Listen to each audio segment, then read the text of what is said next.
Welcome everyone to the November 8th, 2022 Board of Education regular business meeting. Happy Election Day. Can I have a motion to call the regular business meeting to order, please? Charlie, motion? Second? Second. Linda? All in favor? Aye. Aye. Let's stand for the pledge. I pledge allegiance to the flag of the United States of America and to the republic for which it stands, one nation, under God, indivisible, with liberty and justice for all. All right. And can I have a motion to approve the agenda? So moved, Mike. Second, Carol. All in favor? Aye. All right. And with that, we have our reports, right? Students coming first, all right.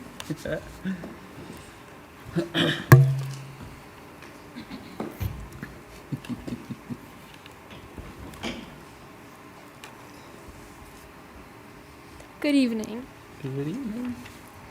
On Friday, October 14th, Webster Schrader had some amazing athletes and student volunteer buddies participate in the Empire State Games for the physically challenged at SUNY Brockport. Schrader athletes participated in track and field events such as the 60 and 100 meter dash, long jump, shot put, and discus. Schrader student volunteers showed support by getting athletes at their events, cheering them on, and participating with them if needed. Though there were many gold, silver, and bronze medals earned, more important were the friendships that were formed. The leadership demonstrated from this group of volunteers was amazing. The Schrader Link Crew hosted pumpkin decorating after school in the cafeteria to check in with their freshmen. Apple cider and donuts were provided. Students showed off their creativity to improve Schrader's outdoor fall decor. Thank you to Schutt's Apple Mill for generously donating the pumpkins. Math League had a successful second competition yesterday. 32 members competed, earning a total of 116 points. Schrader was one of 23 schools that competed countywide, with Gananda competing at Schrader. Schrader placed 5th in the county and 2nd in their division. Congratulations to Jacqueline Herman on a perfect meet, and congratulations to Stephen Moulton for earning a double-digit score and having a perfect category. Math League's next meet is on Wednesday, December 7th. We wish them the best of luck. The marching band finished their season with an amazing performance at the New York State Field Band Conference. They placed 4th with a score of 86.85. We are very proud of their hard work and dedication. A huge thank you to all the directors, parents, and students who have helped make the program successful. Thank you, Sydney. Now on to sports. Sectionals are coming to a close and results have been great. The football team won its final home game against Churchville Chili 35-14, moving to sectional finals. They will play Hilton next on November 11th. The girls swim team performed very well at sectionals this year and are even sending some girls to the state tournament. The medley relay team won a sectional title, breaking a district record in the race.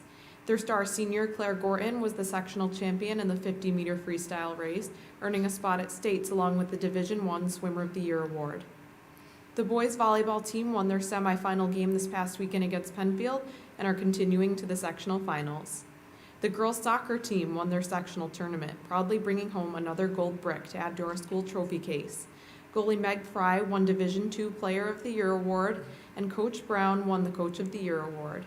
All other fall sports teams have finished out their seasons, and we are currently gearing up for winter sports. We are excited to see all the returning teams this year.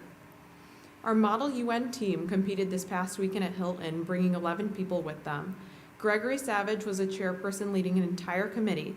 4 people won Outstanding Delegate Awards, and 2 were considered to be the best in their committees.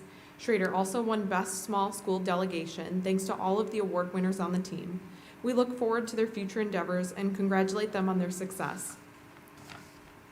The physics students competed in their annual pumpkin launch lab on Friday, October 28th. There were contraptions galore lined up on the field, ranging from trebuchets to yoga balls. A trebuchet from the AP Physics C class won the launch, going a whopping 23.2 meters. Everyone had a wonderful time and is looking forward to the next creative lab.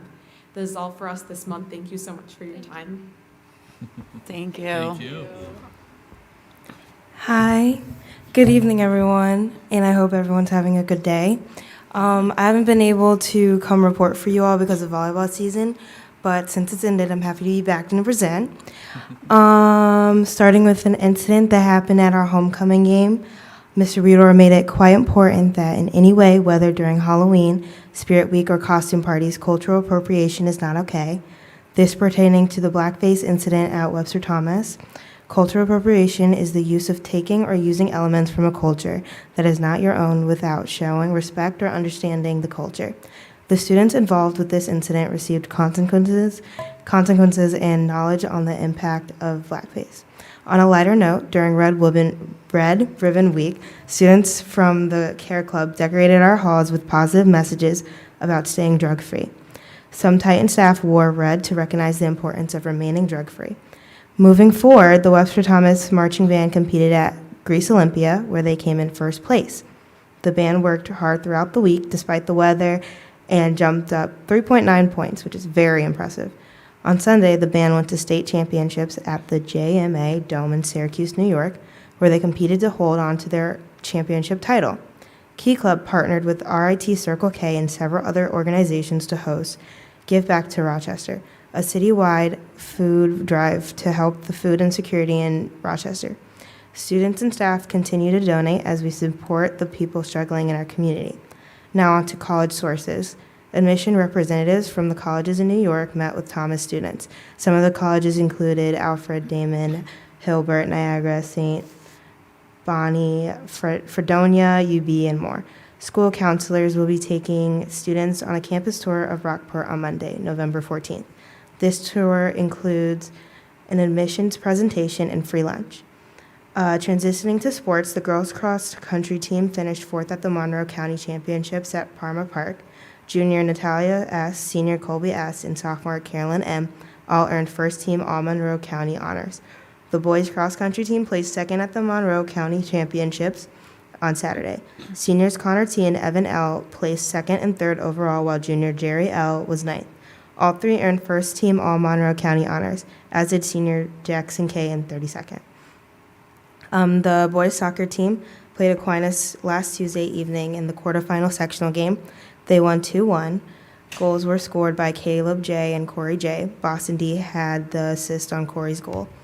The Titans boys volleyball team advanced to the semifinal round, where they faced Spencerport and sadly lost. The girls soccer team played number 1 seed Pittsford Sutherland last Saturday in the quarterfinal round of sectionals.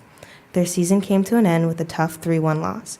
Catherine Ard scored the lone goal for the Titans. Field hockey traveled to Penfield for the semifinals Thursday evening. They won the game 5-2. Both Ava T. and Frankie R. had 2 goals each. Helena R. had 1 goal in the win. The Titans advanced to the sectional final and was met with a tough loss. Great season to our fall sports. The Webster Lakers boys volleyball will face Fairport boys volleyball on Thursday this week, and the Lakers swim and dive team will be competing in sectionals this week. Winter sports are about to start. Our athletes are very excited and ready for their seasons. They just had their beginning of the season meetings. Thank you all and have a great evening. Thank you. Great job. Nice job. Are we missing a name tag? Okay. Okay. Nice job. All right, 3 times 1 week. This is awesome. I know. That's I what know. we were saying. All right. Good evening to all of you.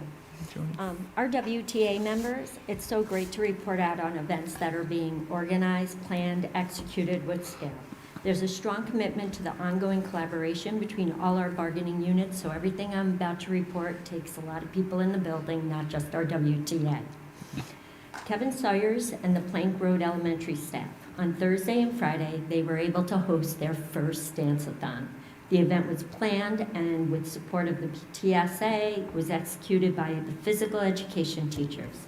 A special thanks to the PTSA parents that came, took pictures, and danced away. Mrs. Kratz, Mrs. Andrews, and our very own Jennifer Collis. The money raised will be used to help fund activities and field trips and artists in residence and field days. Thanks to everyone who helped out. Our kinder friends. Jacqueline Smith, Andrea Cook, our librarian, Fran Barnes, Kim Dobson, Erica Farman, and Isabella Ambalarvanar. Excuse me if I mispronounce, my friends. But our Kinder Friends wrote letters to the veterans around the globe. This is the 4th year they're doing it, and they love it. The veterans get so touched by what our kids do, even our youngest of kids, that they put up social media posts, they write back to the kids, and sometimes it goes on almost the whole year. It's a really neat idea, and this is their 4th year going. To all our WTA members who have served, we want to thank them as well. Jamie Palmer, Schlegel Road welcomed author and illustrated Raoul III to their newly renovated library. Librarian Jamie Palmer worked tirelessly with her team to create a really memorable experience for all the students in the building. Whether they were the youngest in our pre-K program, they were the oldest in our 5th grade program, they were in our OWL program for smaller classes, and everyone in between, all were included and all felt welcome. She spent hours planning the visit. She led grade level crew members to share author's work and develop artwork, so when the author walked in, he felt very much at home. The artwork was hung throughout Schlegel Road. Teachers at DeWitt are working to create a formative assessment aligned with the standards in the LA. They're also working collaboratively to celebrate World Kindness Day, which is this Sunday, but a lot of schools are also extending to Monday. The school's collecting food for families in need as well as gently used books. And as after 2 careful years of not being able to be close to each other, 3rd grade students with Roseanne Kowalski, Molly Means, Lori Ford, Michelle Walters, Carly Smith, Angela Oatsfield, Mary Jo Tapar, Elizabeth Holmes, and Meredith Haydeck are back reading buddies. They're buddies with kids away from many different grades. They're getting together to share the joy of reading and forging a very special friendship throughout sharing favorite books and memories. Teachers Teach Teachers didn't end on that day, as all of you are aware. You've been there. They are implementing many of the things. Melissa Phillips was really funny. She's like, I thought the lock boxes would take like an hour and a half. 8 hours later, she was so excited with what she had created, and it took the students 20 minutes, but they were all in. They were all in. So And they are done for next year for those. Our standard-based grading has a Google Classroom where teachers can touch base with each other, call, connect with each other, and ask questions, get answers to questions they have. So Teachers Teach Teachers, as you guys all know, goes on all year long. Our tech meets postcards. Our QR codes we're having some problems with students who sometimes attend late. So they created a QR code to send to students who are always on time, and just saying thank you. Our WTA cares. It's just going to read the letter Craig Johnville received. Dear Craig and all the WTA, we are humbled and amazed by the amount of food that you were able to collect in a day. We appreciate the effort that goes into coordinating a food drive like this. Please extend our thanks to all who participated. The amount of macaroni and cheese will cover 3 weeks of distribution. We cannot thank you enough. Coat drive, I'm sure Kim Kowalski and Stacy Peters have talked to you guys. You know our PTSA, it's one of our strongest and most committed bonds, and we continue. Coaches, advisors, music directors, supervisors, and all other WTA members are staying committed to providing a long list of diverse opportunities to our students.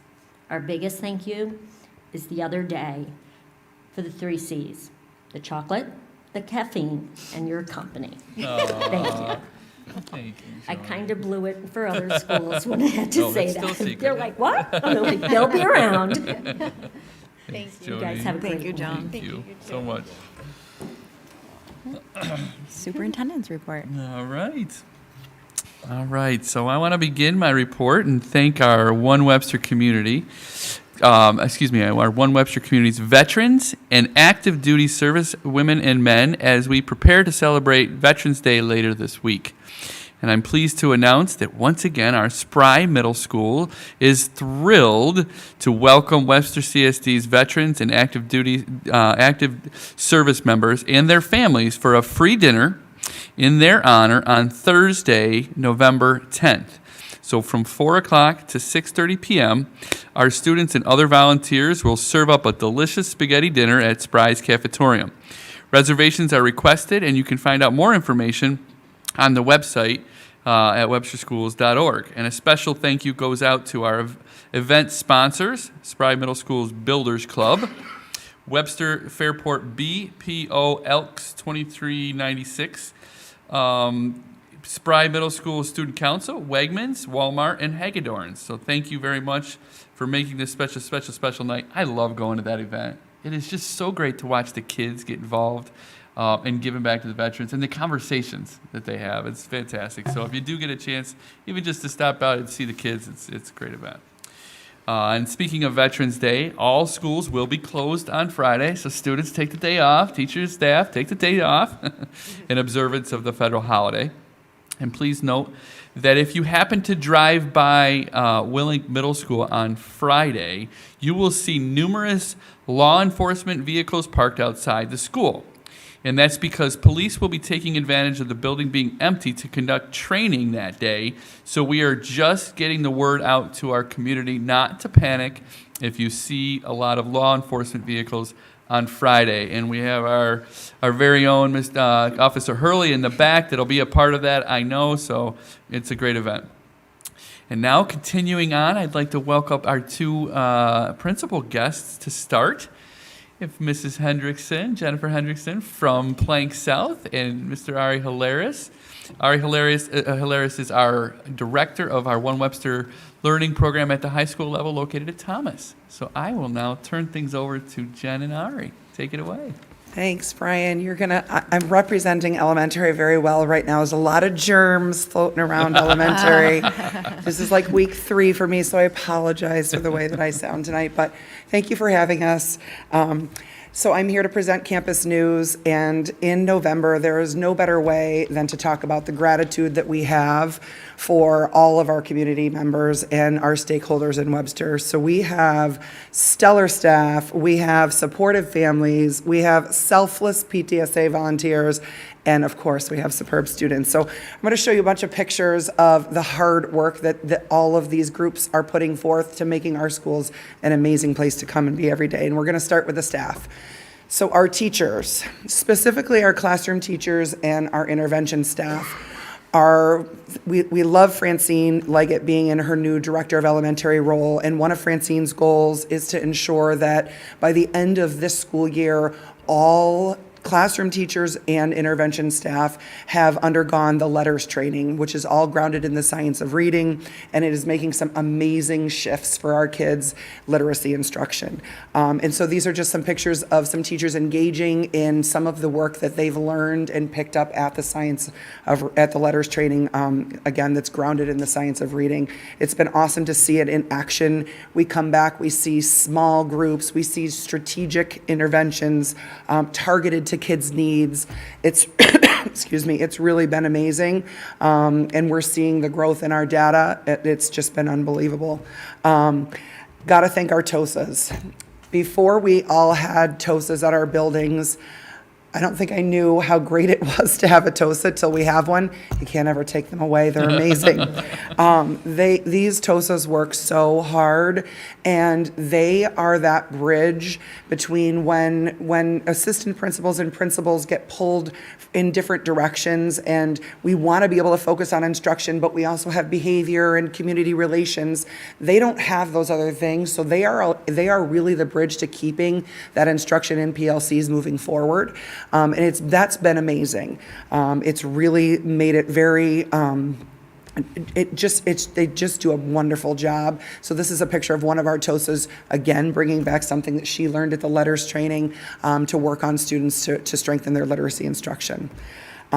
We also, again, in the name of professional development and sticking with wanting to learn more, we have teachers that after school volunteer. They are not getting paid. They are choosing to learn more because as they go to the training, they're learning a lot about, oh, there's shifts in writing as well. And so I want to learn more. And so they're choosing to participate in the Writing Revolution book study. And again, the next day after they read their chapters, you walk into classrooms and you see that in action. And they're in there implementing what they're learning, and it's just amazing. And they're so dedicated, working so hard. So that's been really great to see. We have staff that are constantly engaging in diversity, equity, and inclusion training. We have it happening at our own buildings. We have cohorts of teachers that are volunteering to be a part of cohorts that Dr. Chalwell are putting on at the district level, learning a lot about diversity, equity, inclusion, and then implementing those practices within their classrooms as well. We have, again, more volunteer opportunities. We have Artosa, who is putting together different responsive classroom refreshers. We have a lot of new staff that aren't necessarily trained in responsive classroom, but we are using those practices throughout all of our buildings.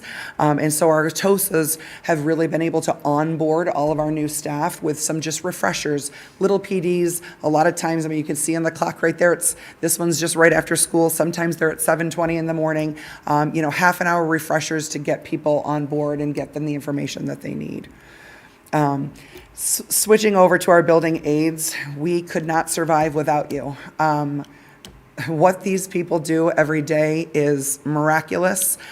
Most of the time they are working with some of our most challenging students and our struggling learners, and they're patient and they're kind and they're caring, and they would do anything to help students succeed. So we're super grateful for all of our building aides.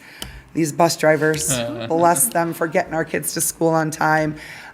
They're working with really full buses because there's not a lot of them out there, and they come in with a smile on their face. The other day, we had just the most amazing conversation we overheard a bus driver having with a student who was struggling on the bus, and it was just so compassionate and all about, I'm here to help you. I want you to be successful. We can do this together, and I'm going to challenge you to do this, and you watch my driving and challenge me. And it was just amazing to see, and we're so grateful for all the hard work that they do. Their job is very hard. Cook managers and kitchen staff. Some of our buildings, we've really thrown them for a loop because COVID, one of the benefits of having, when we started having lunches back in school again, is we sent grade levels at a time to lunch, because before it was just grab and go and it was easier. You could get 110 kids in and out pretty quickly. And we found a lot of benefits to our schedule, our master schedule with that, because it didn't impact interventions as much when a whole grade level would go at a time versus staggering. So we reached out to them at the beginning of last year and this year and said, can you handle it? Can you swing it now that we're actually back to paying for lunches and it makes it a little bit longer going through the line? Can you still swing so that we can have these benefits on the instructional side, getting 110 kids through the line pretty quickly? They're amazing. They work so hard, and they have gained instructional time back for us by being able to do that, and we're really grateful for that. Our school nurses, I think today we had in our building alone 65 kids that came into the school nurse. They're busy. There's a lot going on at elementary right now, and they work so hard and so patiently. We're so grateful for all of the work that they do. Wish you could see them in action. Our custodial staff, every day we come in, our buildings are clean. They are making sure that they're clean so that we're staying safe and as healthy as we can. I can guarantee if they weren't doing their job as well as they are, that there'd be more of us that would not be in the building because we'd be out sick. They're doing a great job.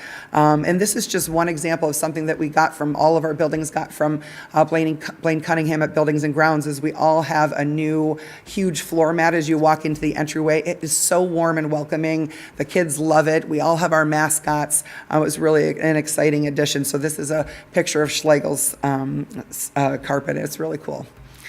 Our secretaries, we'd be lost without them as well. They work so hard. They are answering questions. They are getting accustomed to the new entryways that we have as part of the capital project that was done. It is significantly safer as people are not coming into the building. They're actually buzzing in from the outside. But it adds an extra layer of management for them as far as buzzing people in. And they have adapted to the tech issues that come with the new systems and all of that stuff really well. So we're really grateful for their adaptability. Going to throw a little plug in for senior leadership because it's not very often that your superintendent becomes a vet tech underneath a UPK friend, or your assistant superintendent for instruction sits on the floor and plays dolls with our UPK friends. But we were grateful that when Mr. Neenan and Mrs. Land came in for their board walk with some of our board members, that they were willing to kind of get down and dirty with our UPK kids. So it was nice to see. Our families, we could not do this without families. And I have to say, I have gotten so many already this year positive emails from families. It's been overwhelming. I've been brought to tears many times. They're just showing their gratitude for the hard work that the staff is doing. And I can't tell you how much we appreciate that. We have parent volunteers back in the building, and it is so joyful to have them back. We missed them while they were gone during COVID, but we have parents coming in and reading to classes. We have parents going on the fun run field trip and supervising with our phys ed staff that put on amazing events for kids, and we couldn't do these events without parent volunteers.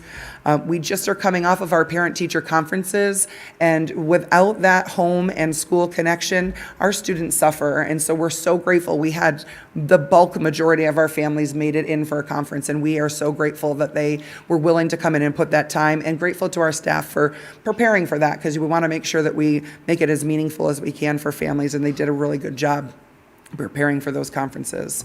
I have to share this text. So most of you know that we have had an influx of students specifically from Ukraine, and putting yourself in their shoes for 5 seconds, you can't even imagine what they're going through, what they've seen, where they've come from.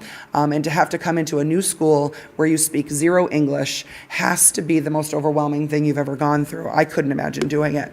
So we had a student at Plank South who started this month. It took a while to get him to start because his mom was very nervous too, rightfully so. And on their tour, there were tears, there was nervousness. So he started on day one. Mom stayed for a little while with him. And then eventually she was ready to kind of let him fly. And by the end of the day, when he got home, this is the text that she sent to our E&L student, and I have to read it. So he is very satisfied and infinitely happy. He says that the school here is the best in the world, better than in Ukraine. It just goes to show that connection that E&L teacher took the time to make with this family who was going through something unthinkable, and the connection that Mark felt on day one in the building with the classroom teacher and the peers speaks volumes to our staff, and we're so appreciative for that parent and teacher partnership. Our PTSA volunteers, they're amazing, and what they come up with to make things fun and exciting for kids is incredible. We have had all kinds of fall events, and you'll see a bunch of pictures of them here, and none of those events happen without PTSA volunteers. And let me tell you, a lot of times it's the same people over and over again, and we are so grateful that they don't give up or get frustrated with being the same people over and over again, because we couldn't do it without them. And they're providing great experiences for our kids. I know a lot of our schools had fall fundraisers. They come up with all kinds of exciting incentives. I mean, who wouldn't want to go down a red carpet and sit at a special lunch table all blinged out during lunch, or have popcorn at recess? I mean, just these fun, exciting things that they're doing for our kids. So we're really grateful to our PTSA. They put on events like Trunk or Treat. These are some Schlegel Road students doing Trunk or Treat. DeWitt Road had a Trunk or Treat as well. Lots of fun, exciting partnerships there. We had community members come in from the fire department and the police department to help DeWitt's. Clem North had a Trunk or Treat. Again, so exciting, incredibly well attended. Plank North and Plank South also had one too, but we got a lot of pictures in here already. So last but definitely not least are our superb students. We have the best of the best here in Webster. Our fifth graders got to go orienteering, again, an amazing event that our PE staff puts on, but this is something that our kids come back and they talk about, the experience of going to Webster Park. We've had Red Ribbon Weeks, and the kids and staff alone have had so much fun dressing up in the themes and hearing the messages of the different themed days throughout the Red Ribbon Week, just to draw attention to making healthy choices. Plank North had a friendship matching day. The kids participated, but you know those adults, they have to get in on it too. So there's the adults doing their matching day too. Clem North had a care assembly at the end of their Red Ribbon Week, and they were able to bring in a local band that played, so that was exciting for them. Again, assemblies is something that we're back to, and it feels amazing. And the kids, we've had one at Plank South too, they're just excited, and for many of them, it's their first experience as a assembly, being together with the whole school community, and that's been an unbelievable community building experience for us to have that back. This was a highlight at Plank South. I know Plank North had them come as well, but the Schrader Theater Company came and performed for us, and they did 2 different assemblies because they're doing 2 different plays. They did Jack and the Beanstalk and The Big Bad Wolf, and having former students come back and perform on your stage, I have goosebumps right now. There's nothing better. It's so awesome. And you can see that our staff here, they were connecting with their former teachers, and our current elementary students were able to ask the high school students questions, asking about being part of the theater club, what it takes to be in the theater. The students did an amazing job talking about the perseverance and the collaboration that it takes. And so it got our elementary kids really excited. And last but certainly not least, I'm really appreciative of our board members too, because, you know, there's something to be said about people that actually want to come into our schools and see what we're doing. And we really appreciate that you take the time out of your day to do that. And I don't know, I think Shanna's the only one that got this one right. Because She did. That's Mr. why I was Neenan like, and Mrs. she got it See, I right. give you the little remember props, saying Shanna. That was good. So we I had know we had some students leading them through an activity that they were learning as part of the Encore program, and it was really trying to get the kids to understand how important computer programming is and the specificity of programming, and if you're not super specific, how your program's not going to be coded or written right. And so they were giving the kids directions, and Shanna was able to break their code, but the other two, they needed a little intervention. Yeah, I know, you can barely see mine, but it's not even close. I know, it's okay. I should have blacked yours out, Mr. Neenan. But we're so grateful for all of our community members and so proud of everything that's happening in our elementary schools right now. So thank you for letting me have the time to come and brag a little bit about the great things that are happening in our building. Thank you, Jen. And just before we go to Ari, I also do want to make a comment about the theater group there, because we actually got a chance to talk to some of the kids. They presented up here as well. One of the things that they highlighted that made them feel really special is the younger students asking them for their autographs. Yes. Oh my God, they thought it was the best thing in the world, and they were just bubbling. Yeah. So Yeah. kudos to your students as well. So Awesome. thanks. Yep. All right, Ari, move over to you. You want to trade spots? Sure, Slides. that works. All right, got it.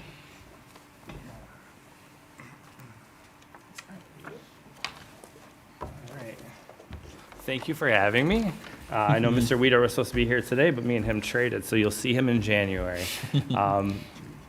So as I get started, I want to thank the board and senior leadership for coming to visit OWL too. It was a great experience for the kids to get to meet the bosses, as they called you, all of you guys. And thank you for bringing the treats and the coffee as well this week. It was nice to have you guys. We hope to see you again soon. So over at Thomas High School, so we're proud to announce that the Skylight Cafe, ran by one of our Thomas special classes in the food service department at Thomas, is opened. The cafe is in the Thomas Media Center and provides our students with life and vocational skills. We hope all students and staff at Thomas have a chance to visit in the coming weeks. And you can see the Skylight Cafe up there in the right, and in the bottom, some of our students and staff serving. If you haven't had a chance, the pictures don't quite do it justice. They did a really nice job. It looks like a real cafe. We have nice tables all around, and I know it's been pretty busy. The couple hours are open. In the top picture, you see some of our staff and students, including Mr. Weedor, celebrating International Pronouns Day last week. The SAGE Club, our Sexuality and Gender Equality Club, created an awesome photo booth, which all members of the Thomas community were welcome to take a picture holding up their preferred pronouns. So you can see Mr. Weedor up at the top there with some students and staff in the pictures. Finally, in the bottom left pictures, you'll see some of our Titans organizing and helping deliver food and paper products to the community food cupboard of Rochester. I can tell you from walking by the cafeteria a few weeks ago, it was quite literally to the ceiling, and it filled up in a couple of days. We have bins for each class. There was hundreds and hundreds of paper products and food products. One of our actual new members of OWL, Ms. Mahoney, her daughter, senior, and actually Ms. Mahoney's here behind me today. Her daughter helped organize that and did the delivery the last 2 years. So very proud of our Titans. They donated a lot of good stuff. Over in OWL, so OWL High School recently took a trip over to the fish hatchery, which are most of the middle pictures you see there. We had a chance to look at the different stages of fish development in each tank. We spent a good 45 minutes feeding the fish, and the kids really got a kick out of it. Even though they're high school kids, they get a kick out of 25 cents in the machine and throwing it in. And we took a hike down the Ridge Trail after too. We got some complaints. It was a little bit longer than they wanted, but we had a lot of fun. I didn't put a picture in, but my dog, who's a little Pomeranian, Leo, he's like the owl mascot for high school. He was with us, and they always get a kick out of that as well. We also have a picture of two of our students. That is Bobby and Gray.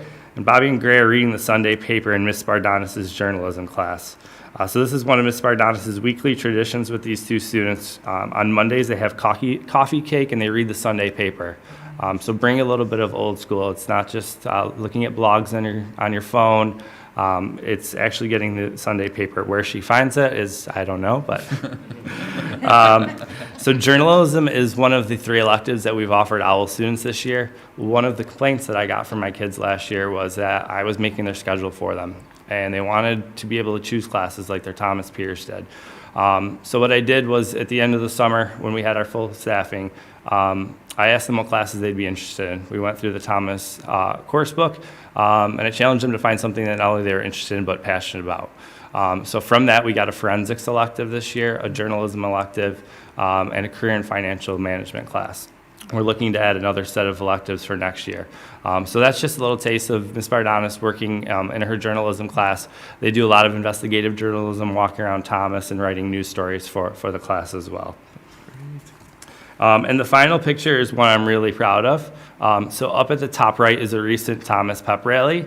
If you take a second, you could probably use the field trip pictures to get a clue, but I want everyone to think of who the owl kid in that picture is.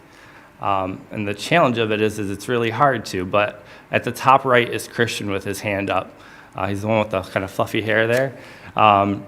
So it was really proud for me to see this picture in one of the s'mores from Mr. Weedor, because it shows how much our students at OWL are integrating into Thomas. That you really can't even tell he's an OWL student. He's just one of the crowd of sophomores in that picture. 3 years ago, this student was in an out-of-district placement, and he didn't feel much connection to Webster, even though he lived in the neighborhood. So the OWL program has provided him not only those connections to be able to participate with his peers, but to do things like this in the pep rally. Christian just finished his first year of JV football. He's in several clubs, including Dungeons and Dragons, and he's starting an internship with our work study program through OWL next week. So he'll be going out to the community and doing some work. So I'm very proud of that picture. I know all of OWL is as well. I just wanted to thank you both so much for the visits that we had, and also for what you showed us while we were there. So, Mrs. Hendrickson, like you really touched on, I really appreciated how you touched on mental health, how you touched on what you guys are doing with reading and writing, how you're trying to make connections with all of your students and make sure that they feel connected to school, and if they don't, what can you do to help them with that? It felt really authentic, and it was such a great visit, so thank you. And Ari, we loved our visits. I also wanted to let you know that we did a BOCES learning walk this week as well, and they made special mention to talk about how great the OWL program is and what a great job Webster has done with creating that program and working with BOCES to make sure that it's really meaningful for students and that they hope that other schools follow suit. So that was fantastic. We loved seeing the civics and seeing what students are doing to get back to their communities. That was fantastic. The cafe was amazing. We loved seeing the students there at the cafe, and they did a fabulous job. My coffee was the perfect temperature. I hate it too hot, but I just want to let you guys know how much we really appreciated it. So much work goes into that, and it helps us see how much wonderful things are going on in our schools. And my kids are not in elementary anymore, and it just makes me get so excited for it, to see the progress too, and to see what we're doing with writing and reading. My kids would have loved that. I get so excited for our kids that are in elementary now and where they're going, so thank you. Thank you. All right, so moving over to Schrader. On Monday the 14th, as mentioned earlier, Schrader is going to be celebrating World Kindness Day. Warriors are encouraged to wear blue or a cardigan, and students or staff are also asked to bring in new socks that will be donated to the Webster Hope House. Today is also the PTSA fundraiser at Chipotle for Schrader. If you're looking for dinner ideas, head over to Chipotle on Holt Road until 8 tonight. 33% of proceeds will be donated to the PTSA. Congrats to the Webster Schrader Warriors girls soccer team who are in Section 5 sectional class AA champions. We also had varsity unified bowling. They kicked off their season at the end of October, and they have a match against Penfield tomorrow at Empire Lane. So please go support our unified bowling team. I'm also proud, as was highlighted by one of the student representatives earlier, the student athletes and volunteers from Schrader who participated in the Empire State Games in mid-October at SUNY Brockport. We had students participate in various track and field events, and our student volunteers helped the athletes get to different events, cheered them on, and even participated in some of the events. So that's the picture at the bottom right over at SUNY Brockport. That's great. As was also mentioned before, the Webster Marching Band finished in 4th place at the New York State Field Band Conference last weekend with a score of 86.85. This competition concludes their season, and the Marching Band wants to thank everyone for all their support and celebration of these students this year. One of our new LL teachers is part of the Marching Band team as well, and I was excited to include this because it's not something I really heard about last year, so I'm happy to see how much we're incorporating arts into Webster as well. Over at Goal, the Goal is proud to announce that the Gold Mine store is now open. So they gathered information from students and families about what they would like to see in the store. Each student has a bank account and can be given Gold Bucks or Gold checks to deposit to use in the store. During lunch, they may purchase items from the Gold Mine store. Gatorade, ring pops, makeup, and purses are going fast. Do the kids ever help run the gold mine store? Yeah, I believe so, yes. Yep. Spry Middle celebrated Red Ribbon Week last week, and as you can see, a large group of Spry students and staff took an awesome picture in the shape of a red ribbon. The Spry 6th graders enjoyed a fall festival sponsored by Student Council as well as a 6th grade pumpkin run. We've also have pictured the Spry October Care Students of the Month as well as the Webster Hots Care Students. Finally, please join, as Mr. Neenan said earlier, the Spry for their Veterans and Active Duty Service Members Dinner this Thursday. Finally, at Willink Middle School, Willink and Spry said goodbye to 8th grade classes who departed for Washington, D.C. this morning. We hope they have an awesome trip and enjoy our nation's capital, and that's actually where Mr. Weedor is. He volunteered to go down and meet some of the future Titans with Willink. We also have pictures of October's Respect Reward recipients. Congrats to the recipients, and thank you for being model students at Willink. Finally, we have a picture from the Willink 6th and 7th grade dance. They had an awesome turnout, and students had a great time with friends in their costumes. Great. Thank you both very, very much. Thank you We for having us. appreciate hearing everything that's going on around campus, but also going on around campus, if we could ask Mrs. Erin Burns and Mrs. Kristen Fenton to please come on up and tell us a little bit about what's going on in our Wonder Care world. And those of you who don't know, they are our Wonder Care directors. So welcome, Kristen and Erin. It's good to see you guys. Sam did not go. He didn't see he's not sick. My daughter's already making demands for Friday's lunch to go to the zoo. She's so sweet. She's like, what are you going to give me, Mom? Well, thanks for having us. I'm Erin Burns. We kind of divide up Wonder Care, if you can believe it. It feels like for us just yesterday, but this is entering our 4th year of Wonder Care. So we divided up, obviously, into the catchments. So I oversee the Schrader side. I oversee the Thomas one.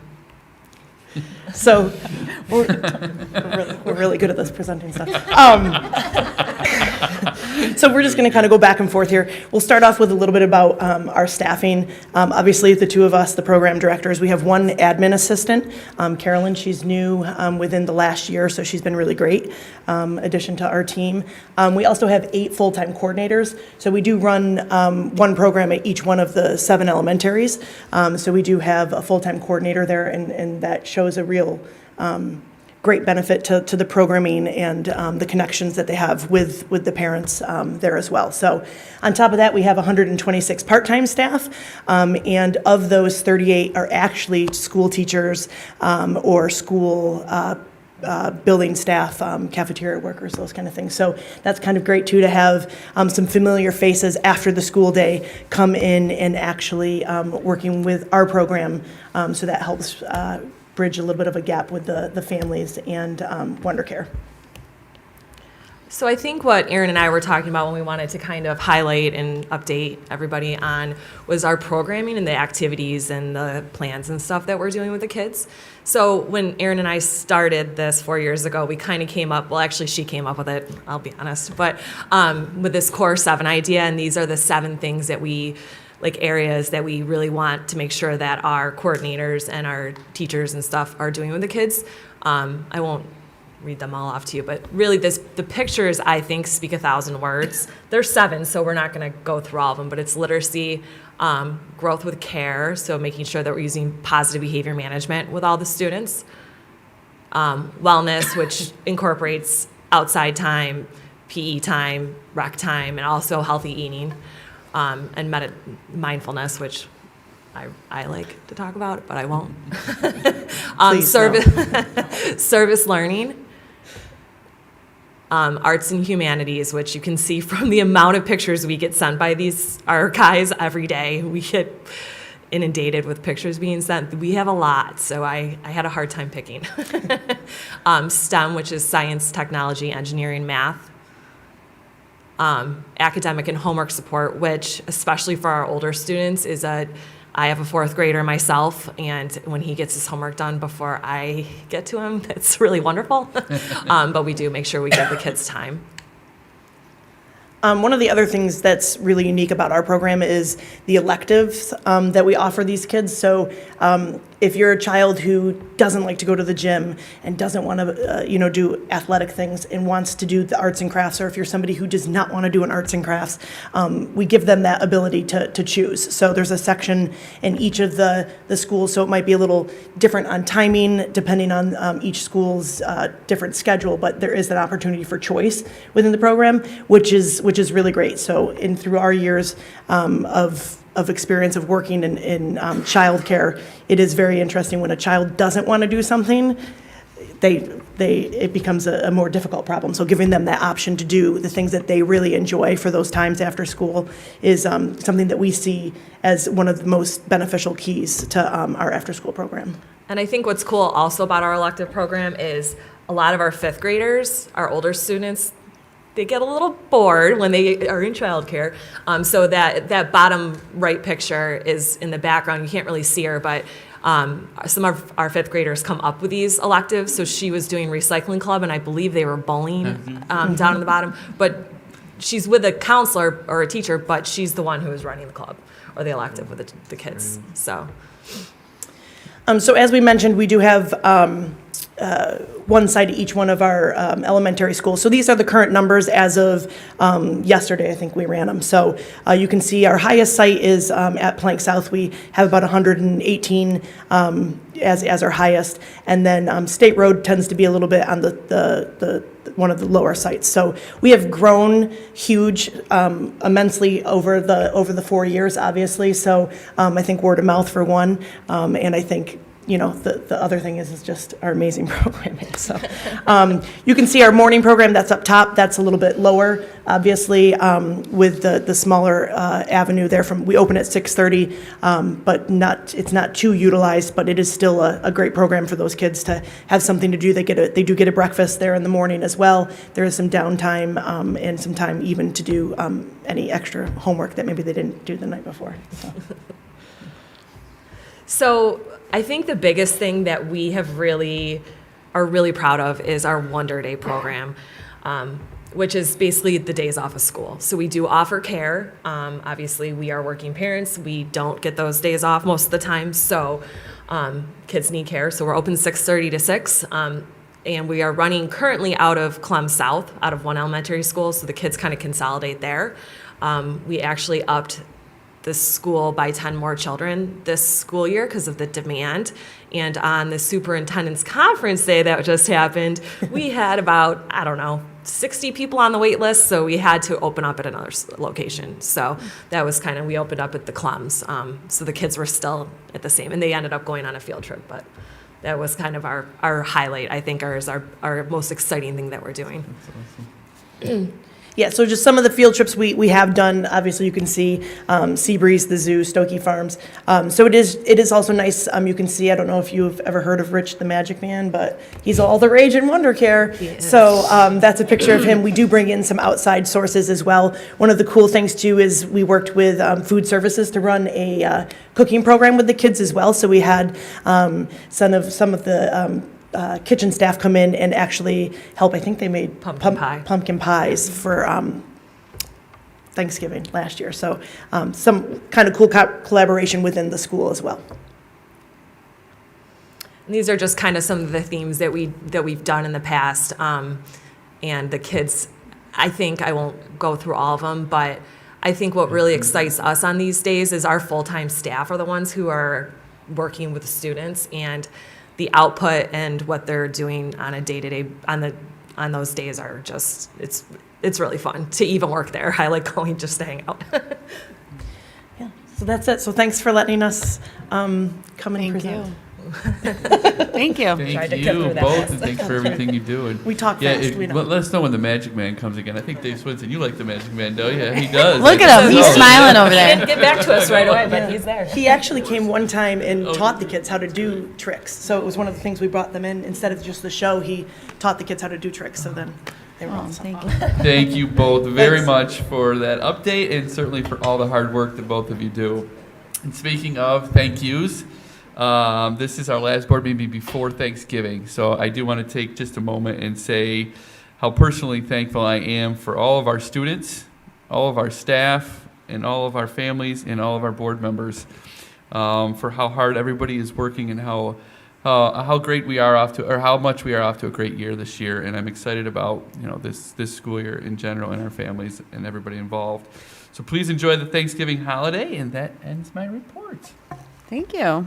Next up, we have the science grades 6 through 12 report we're looking forward to. I know. And I promise we'll wait till the end to ask all our questions. Well, you can ask questions during the report. Magic is all math and science, right? Not that. Oh. Thank you. Good evening. It's my pleasure to serve the Webster School District as the Director for Science and Technology. And today I brought with me two wonderful members of the science team, Siobhan Julian, who teaches chemistry and AP chemistry at Schrader, and Danielle Smith, who teaches chemistry and AP environmental at Schrader. So I don't know what slides you can see. I'm going to be, look at that screen. Yeah. So when we think about science, and I'm going to control this, we really want to, some people think that science is just about those facts that we memorized in school. And really today, what I'm going to be talking about is around that it's really not a body of knowledge to be mastered, but it's really those skills that we teach kids on how to look at data. We've presented a lot of data around in school and in society, and how to really look at that through a critical lens to make claims and support it with evidence. So to be a real thoughtful thinker when it comes to science. And I put a picture of the moon up there, wondering if anybody noticed the lunar eclipse today. That's the geek in me, right? The science person. I'm driving at 6:30 this morning, going to a department meeting and texting everybody to look at the moon. So. What was the peak time on that, 5:30? I knew you would ask me that. I think it was. I was driving. 5:30 sounds good. I won't. No more questions. I'm sorry. I can tell you why it's red. No, I'm just. So, that nature of science, or getting kids to ask questions and us investigating those questions, is really what we try to strive for. So I thought I'd start with a little bit of a fun, questions, like Webster Science by the numbers. So, how many 612 science teachers do you think we have in Webster? I'm not going to test, we have 45. So we have 45 teachers, 612, 18 at the middle school, and then the rest at the high schools, 13 at each high school. How many classes do we offer in science? We offer 21. And then when we think about college level classes, because we really work hard to try to provide those opportunities for our students in tech and science to take dual credit. So this would be AP classes or dual credit classes. How many students this year are taking a science class to earn college credit? What do you think? Pausing on that one. What? 70? How about 416 students are earning dual credit in science this year? And then I think Ari gave this one away in his presentation. What do you think the most popular science elective is? Remember?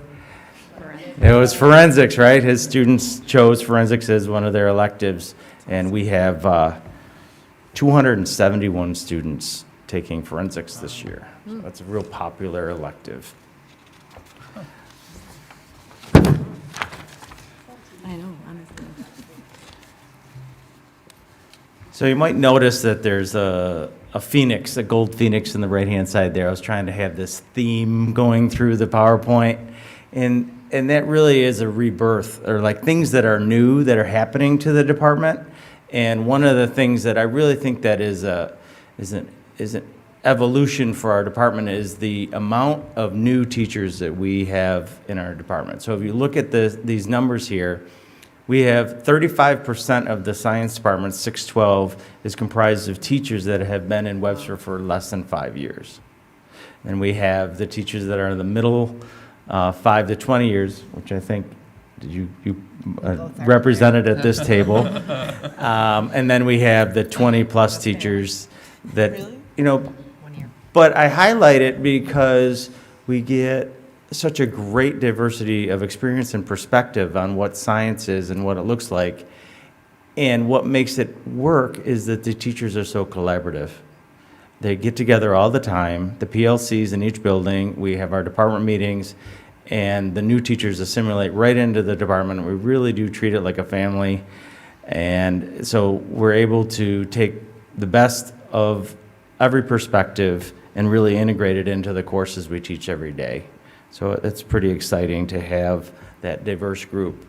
Something just to highlight, I don't know if you knew this, but in science, unlike other disciplines, you have to be certified in each individual class. So that's kind of an interesting dynamic too. So when we go to hire a physics teacher or a chemistry teacher, they have to be certified just in that area, and it makes hiring real challenging. It can be for science, but we're able to really bring in, I would say, of that 35% of the teachers with 5 or less years, I'd say all but 2 came from other districts. Like, we're a desired school district to teach in. They want to work here and work side by side with the teachers that we already have here and to work with our students.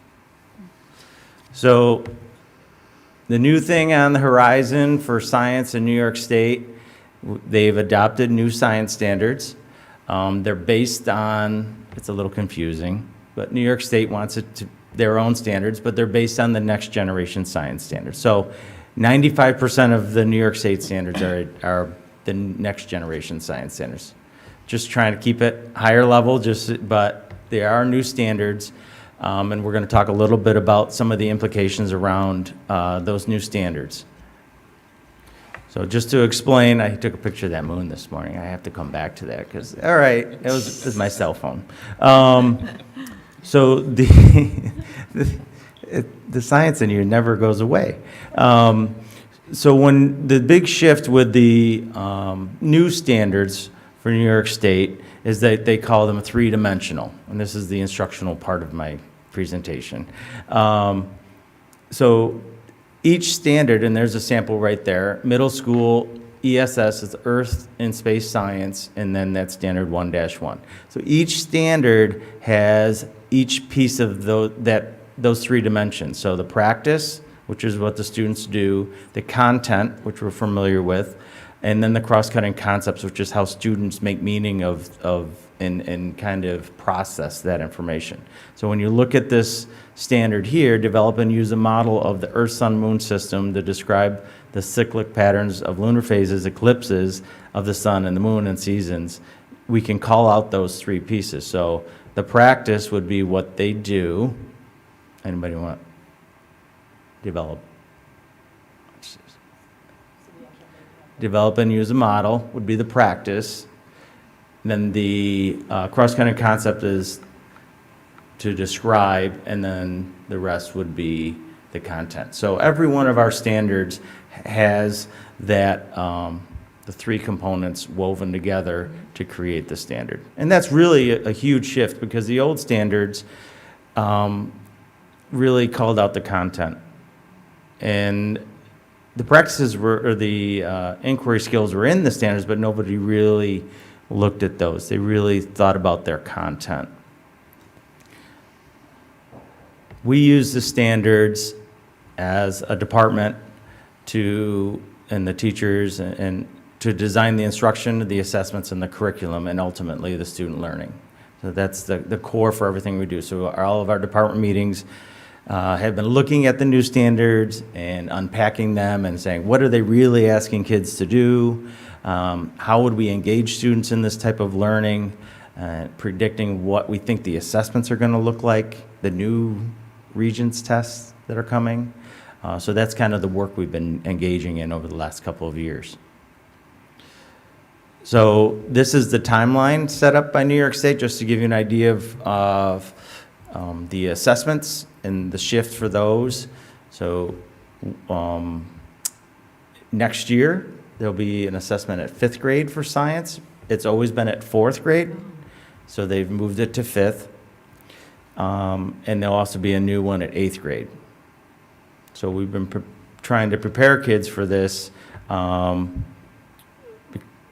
So this year, there's no assessment at 4th grade because they didn't want to double test those 4th graders. So they're going to get it next year. The following year will be the new Regents. They went back to calling it biology. It was called living environment for the last, since 1996. And then earth science will be now called earth and space science. They're going to give some credence to the astronomy units in there. So in June 2025, new Regents in those classes, and then June 2026, the new chemistry and physics Regents. Okay? We've been waiting a long time. It does seem like a long time. So these are some of the changes. I don't know if you realize that for every Regents class, you have to have lab minutes. Those, if you ever have a kid that took a Regents science class, you know what lab minutes are. They've changed it after COVID. We went to simulated experiences, so they're going to keep that going forward. So now kids can do hands-on or simulated experiences to make those minutes. Starting next year, the science test will be computer-based. So we'll be doing it on their Chromebooks. All the assessments will be three-dimensional, so all the questions will have each piece of those dimensions that I just mentioned, the practice, the cross-cutting concept, and the content woven into those questions. And then they're going to have required investigations that will happen during the school year.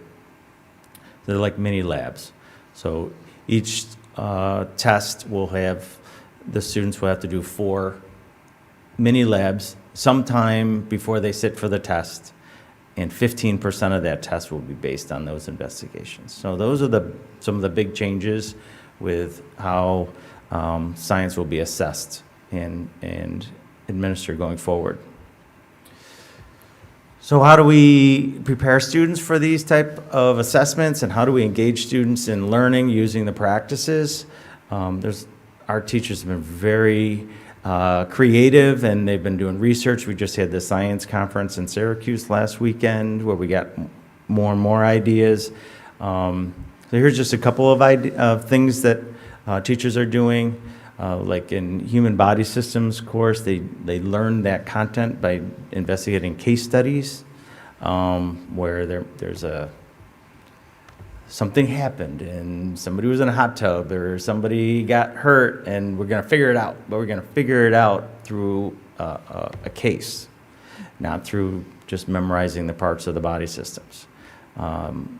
So today I brought with me Siobhan and Danielle, and they're going to talk about the two highlighted in bold, Pogles and student choice, that they're doing in their classrooms.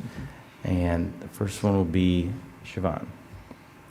Well, let me just get out my Pogle water bottle so that we know that repping. Hi, I'm Siobhan Julian. I've been using Pogles in my classroom since about 2014, and I've been involved with the Pogle project on a national level since about 2019.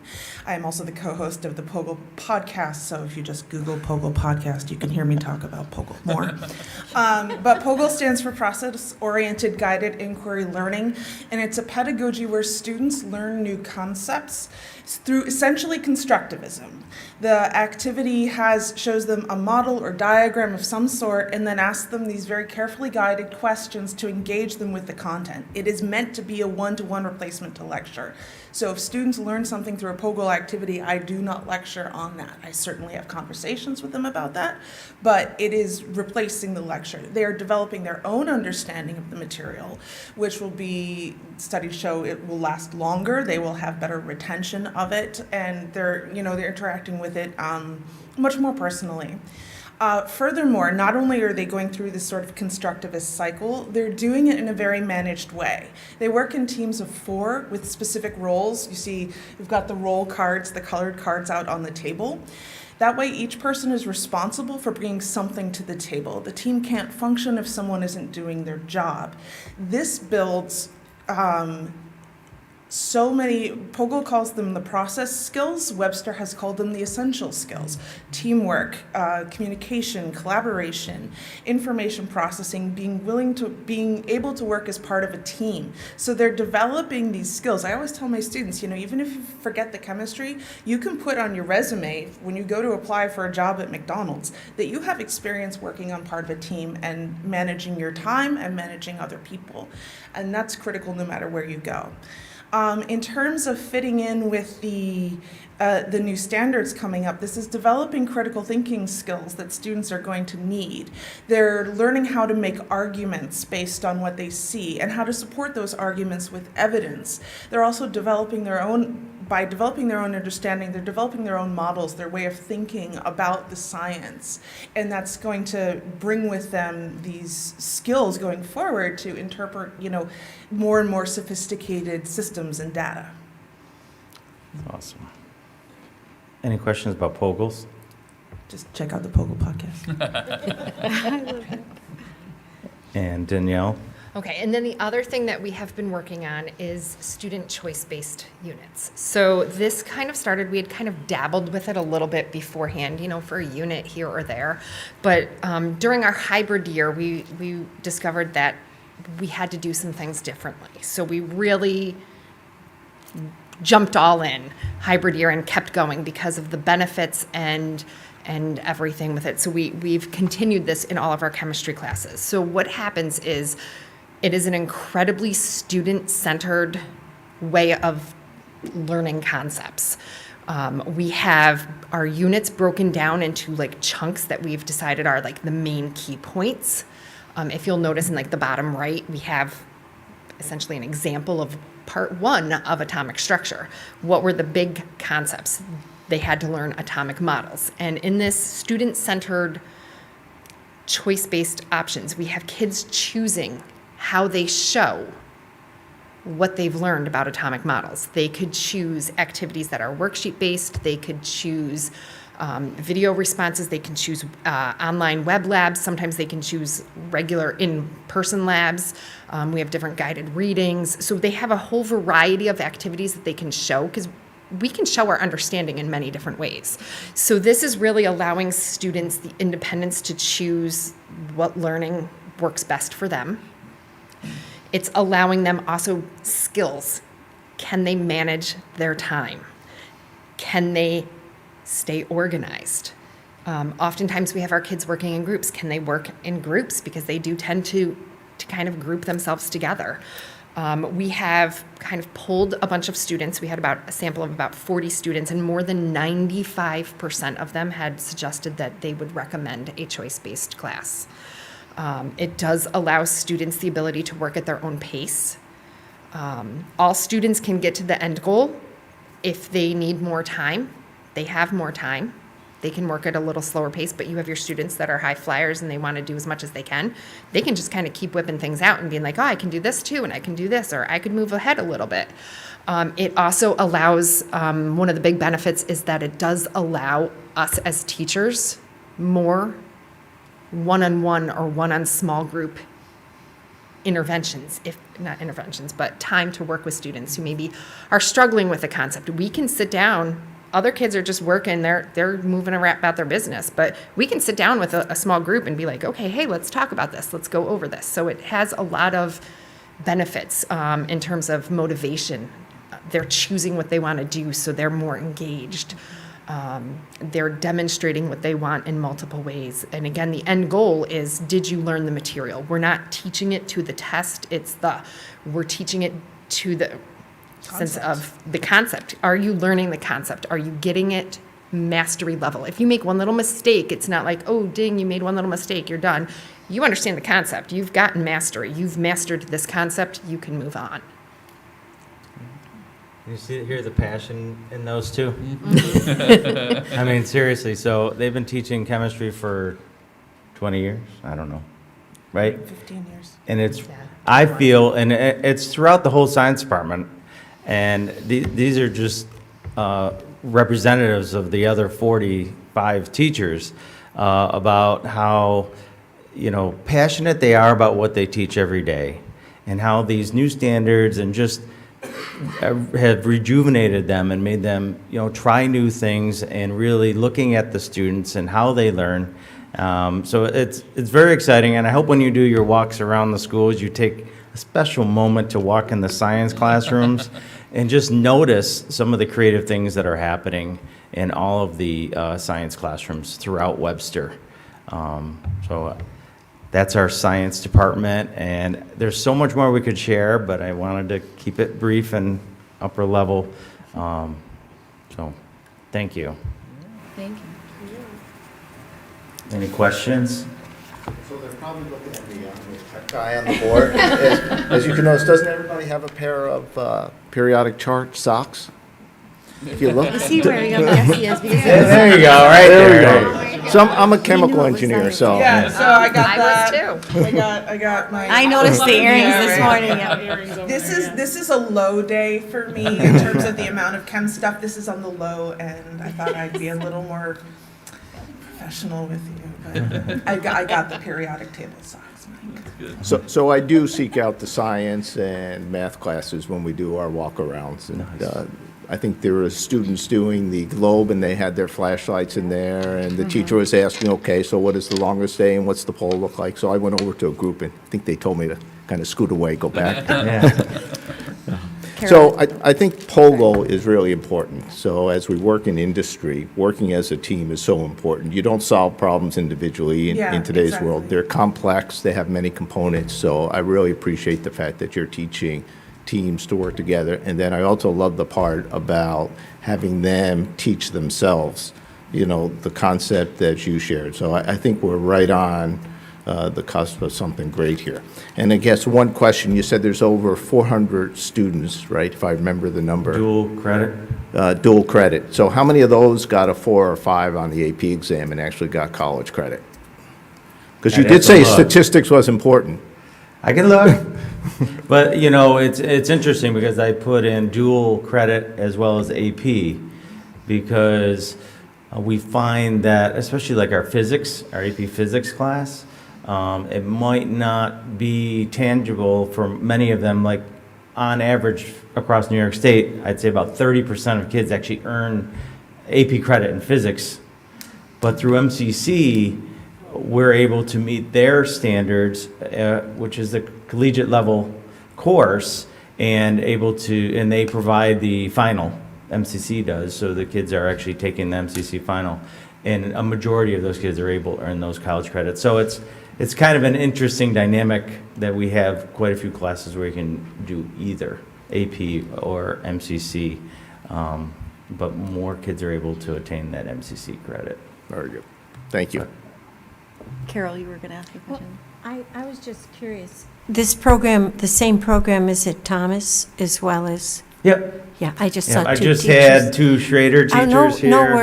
No worries, but I just was curious. Yeah, like I said, they get together every month with the teachers at the other school and share their ideas, and then over the summer, we always do curriculum days, usually like 2 or 3 days where they can get together and kind of look at what they've done and then see if they can do it a different way or get feedback from students. I also wanted to say that I've gone to 2 in the school visit science classes, and it made me want to go back to school again. I just wish I could. I wish I had a longer life, even to be able to learn again in such an amazing way. Yeah. Thank you. Just a couple of things. On slide 10, you had talked about how they're going to be changing it to at least 15% of the questions on the written being based on the labs you're doing in class. So things like the Beaks and Finches lab in living environment. So they're going to make sure they're definitely referring back to those big labs that are required, which is nice because you're going to require the kids to do them. It makes sense that you're going to actually use that knowledge, kind of like the ELA exam does, to bring that into the exam. So it's a skills and it's the general knowledge. So that makes sense.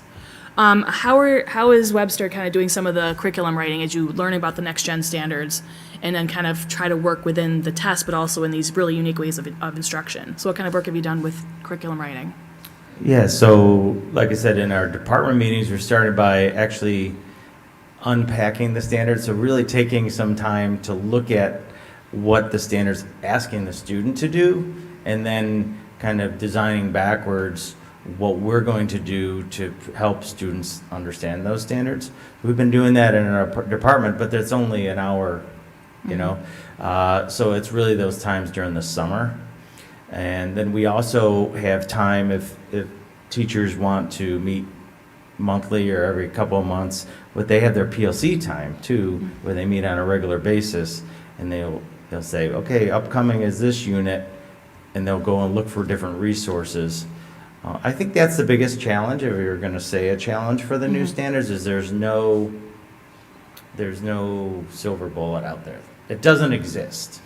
So we're actually, and I think it's actually a good thing, because now we're bringing together simulations, POGLE, student choice, case studies, phenomena. We're bringing in a lot of different resources so kids aren't getting burned out on just one. Like we're not doing the same instructional approach every day. We're bringing in a nice wide variety of ways for them to learn their science, so it keeps it fresh and keeps them engaged. Thank you. If I could add on to that, Yeah. if I'm allowed. A lot of the content is relatively the same. The distinction is in the science practices, and I think really in the cross-cutting concepts. So what, at least I can only speak to me personally, I've been shifting things like assessment questions that are still in the same concept, but trying to hit more on the practices. For example, like in the past, the question might be simply, which 2 of these atoms are isotopes of one another.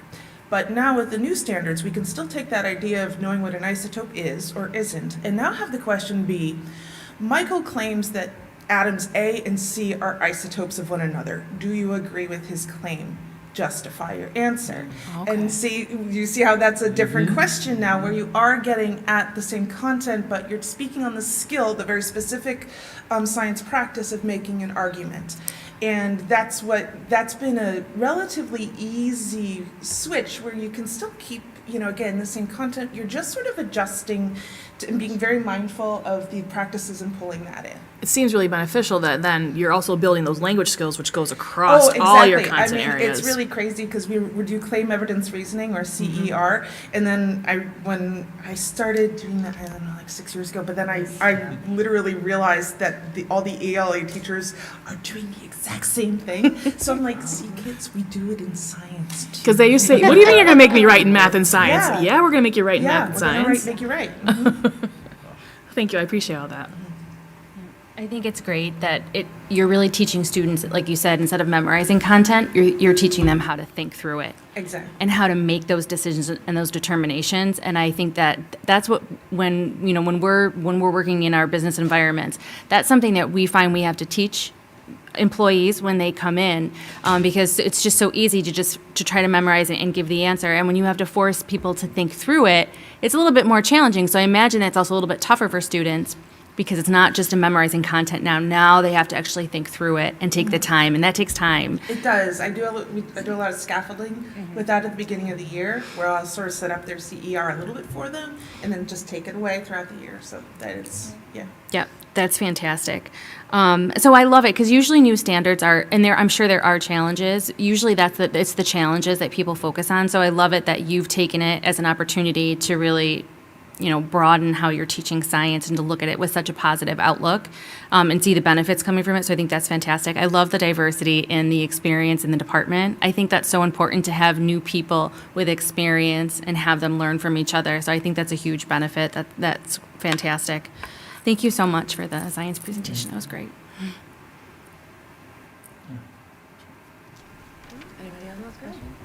I would just say one comment. First of all, thank you both for representing your department, two superstars representing your department. The concept of student agency is so incredibly important, and you just gave us two phenomenal examples of that. And I know we're doing a lot more in our science department. And Mr. Ottman, thank you very much for our 612 report. We'll do probably our K-5 again next year. So we just kind of rotate back and forth. So great things going on in the science department. Thanks. Great idea. We do learning walks in school, but it might not be a bad idea to do like a science learning walk where it's really focused, on getting into those classrooms and seeing those, because as we swing that pendulum more, I love seeing the different ways that we're doing that. And so I think that's a great idea. Thank you. I'll run the tour if you want. Check. All right, motion to approve the science grade 6 through 12 instruction report as presented. So moved, Jen. Second, Shanna. All in favor? Aye. All right, thank you so much. That was great. Thank you. Moving on to August treasurer's report. All right. August, if you didn't think July had nothing going on, August really has nothing going on financially for the district. Virtually no revenues show up in August. It is our lowest revenue month. Not a lot in any of our funds whatsoever. So very simple, simplistic month as far as financial reporting. Does anyone have any questions? All right, motion to approve the August 2022 treasurer's report as presented. So moved, Charlie. Second, Carol. All in favor? Aye. Aye. 7-0. All right, we're moving on to the first read of the non-instructional business operations part of the policy manual. I just wanted to explain briefly a little bit because it is confusing if you haven't been on the policy committee. And I meant to bring the policy manual, but quite frankly, I've gotten a lot of exercise over the last few days as it is in carrying that large manual of, I don't even know how many thousands of pages. Yes, it's heavy, it's great, but it is a little cumbersome. So for years, 24 years, we've had the same manual that we've kind of updated and adjusted as we went along, and it's been great. But to really make sure that we, as a 7-member unit, can keep up with all of the changes at SED and New York State and all the legalities, it was very cumbersome in that respect too. So we enlisted the services of Erie One BOCES to help us with that. So we reached out to them, gave them their manual. This process is aidable too, by the way. And they came back with the first read of the policy manual that we're going through now. So it's been vetted through their system, their lawyers. It's all meeting the requirements for New York State, all the legalities. And while it is cumbersome, we will know in the end that we're covered on everything and it's up to date, and that will be part of the updating as we go along. Am I making sense? Okay. So it's going to seem like a lot. We're going to go section by section, and tonight is the business operations, which Brian has kind of been in charge of. So we may still have some questions and things are going to look different, but this will help us just make sure as we move forward that everything is covered. Correct? Correct. Okay. And this is the part of the Erie One journey where we kind of Websterize their policies and mark it up, make our changes. Everybody takes a look, does a first read. Once we've done that with all the sections, Cindy will send it off to them for their final seal of approval that, yep, your Webster changes are good, and we have one uniform adoption date for all the policies. Correct. So with that said, first 141 pages of policies are the non-operational and business and non-operational. What we did as a committee is just go through it, look at our current, financial policies, and go side by side, back and forth. And I tried to create an executive summary to distill down what those changes were. Many of them, there are no changes, but a couple were, some small technical things. Some of the information in our current policies was not in the Erie One. So like our district credit card use, we pulled over some of that. Like on the donations, they didn't have a limit. We currently use a limit for donations to board approved versus what the business office accepts. So just making some technical changes like that. Some of the technical changes on the budget side, just changing some of the language. We use a formula-based budget based off of enrollment with all the principals and departments. So we don't have some of the phrasing that they used because we used formulas. And we did do some cooperative investments, so we made some changes to that. But for the most part, not too many changes throughout all of them. They're pretty detailed and substantial the way they are. A lot of name changes, from chief financial officer to assistant superintendent or district clerk, and title changes too. We as a committee, at least Linda and I frame with this, appreciate everyone else now finally having a look at it, because your eyes start to cross after a while after you've gone through all of these so many times. So it's kind of nice now that we're doing the first read, because I'm sure everyone else is seeing things that our eyes are, we've reached our limit. Yeah. Question? In the executive summary, I noticed there's a three location, like in wellness, student grading system, and then student privacy and security. And it says that those are continuing to be reviewed. Who specifically is reviewing those? So the wellness one is like multidisciplinary. Okay. So our initial conversations were, is that one really a non-operational one? Because it brings in a little bit of the athletic department. It brings in some of the pupil services department, because it's woven. It's got some food service in it. That's why it lands in this section. But Mrs. Land's team's taking a look at it. I know the athletic directors are taking a look at it for their part. So it's cross-disciplinary, so that's the one we're kind of, and the same thing with the student information one. It's a little bit more than the non-operational. We're having the data team take a look at that as well. And to what extent, like where appropriate, are teachers being brought into this to make sure that the policy works as far as their ability to implement some of this stuff too, or is this really just the admin level? This isn't, This is business. this is business. policy, Not- this, Okay. Yeah. Thank you. See, the policy committee right now it's Linda, the two of you, myself, yep. and Charlie.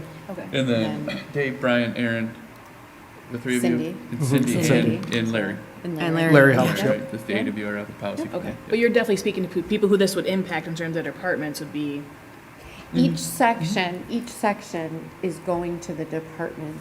Like Dave will have all of human resources. Aaron will do instructional. We're taking care of with Cindy with the board. So each person, and so we meet as a subgroup with our department to go through it. And then we meet as a large group, like Brian recently, the last meeting that we had, he went through the entire business section. And we went through line by line, and he told us of the changes. And then created his executive summary to bring it to here. So, yeah. So I have a couple questions. Sure. So in section 1.1, where it talks about the budget planning and the development, I noticed that we're removing that, that those budget requests. So when people if staff members or teachers are looking to put, they're looking for funding on certain things, looks like we're taking out, that we're building that budget based on input from staff members and, their professional judgment and other teachers in here. And I'm just wondering why we would take that out from, principals will develop and submit budget requests for this particular schools in conjunction with advice and suggestions of staff members and their own professional judgment. Really, because what we do is a formula. So almost every line item is formula driven versus like we've gotten away from it because that's the way we used to do it. And the issue and I'll use Plank South with the highest enrollment, and at the time Schlegel Road had the lowest enrollment. They had the exact same budgets. And so I worked for a couple of years to come up with a methodology to avoid, in essence, disparities that shouldn't have been there. Because when it comes to requests, it kind of, I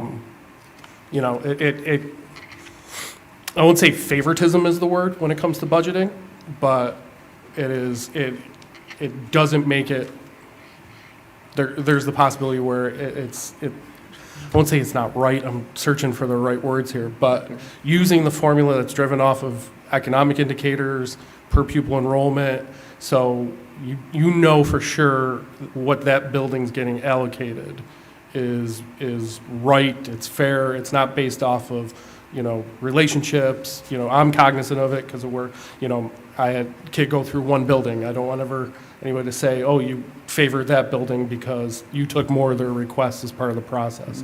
This kind of takes any of those questions out of it, is why we developed that process about 5 years ago. The formula doesn't have a bias, is what you're saying. The formula sticks to, it doesn't mean teachers don't have input in what they're buying. It's not a policy. It's doesn't just mean not that a they aren't part policy of it. because, Gotcha. the principal's going to have that conversation with Correct. their lead teachers, Exactly. whatever they're doing. At our level, we're in essence not putting that into policy to get involved in the weeds. So there is no bias at our level. Right. It's all, that is happening at the ground level versus what we're looking at policy is the larger picture. So BOCES had in their policy that principals will develop and submit budget requests, in conjunction with advice and suggestions. So how does a staff member in Webster, if they're looking at, we want to do this science, if we want to do like a science fair, or we have something that we want to budget or a new program and it needs budgeting requests, how do they go about talking about whether they can do that or not and whether those budget funds would? Right, so we set the table for them with the formula, and then every building goes and has that conversation with their lead teachers and their grade levels. What are you thinking? What are we doing? I use cultural arts line. And oftentimes it's the building leadership team. So we have those input pieces that are in place, for sure. So you're giving a certain amount of money to each school, and then you're telling them that they can figure out what they're going to do with it. In essence, yes. Right, essentially. Yeah. Okay.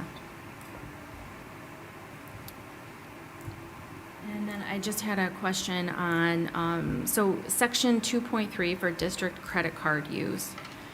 It looks like, so what BOCES had recommended that, and I don't know why, and that's why I'm asking, that there is board oversight as to who's issued a credit card. And that section, it says 2.3, but I don't see, I have to scroll through and find, I don't know where 2.3 pops up if it's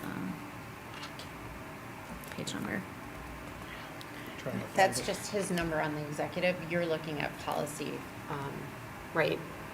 Yeah, you just have 2.3 district credit card use under, Under expenditures, 3.21. 5321. Mine's offline. Yeah. so they had, Yeah. they had, so I was just curious as to what would be, I don't know why they recommend that. Is that something that we should be taking out? Is that something that we do now? So,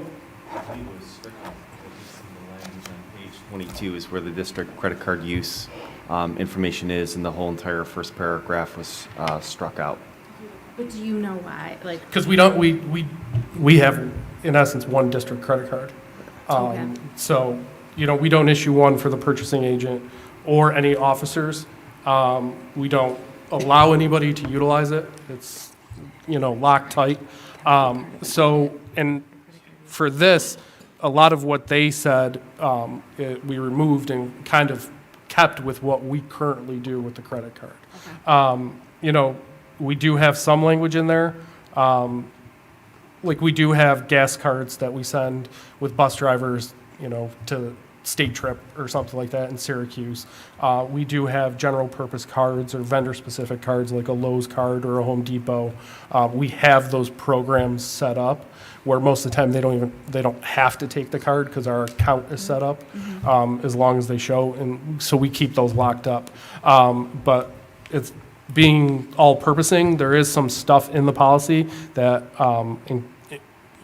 it gives us the flexibility in case something changes with, in the credit card industry or in our banking industry, that we could have some flexibility and adapt to it.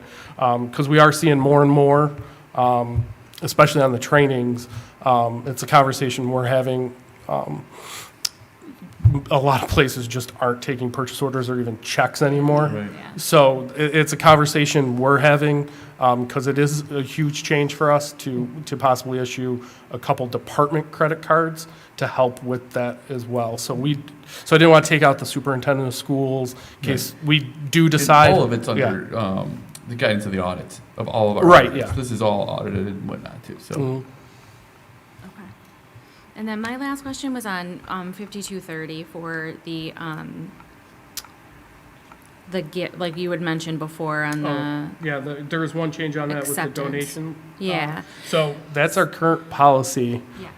My question on this though is it doesn't really designate, it just says amounts over 5,000, but is that in a year? Is that overall? Like what happens if they do it in small amounts? Like how do you guys determine the $5,000? So it's at one time. One time? Right. So if they gave small amounts that added up to over 5,000, that would not come in front of the board? Correct. And that would be, in essence, it would be to, the 5,000 is generally where PTSA, if you look back historically. I guess my biggest concern is that if they do give it in small amounts, that we could miss that. So it all goes into the financial system. We give them a notice saying, like, thank you. It either comes from the building, 99.9% of the time, it's coming from the building. Usually, the building will send it to us from their PTSA with a letter asking us to set up the account. Can you set us up a federal account for cultural arts or for fundraising? And it just automatically gets loaded into a financial account.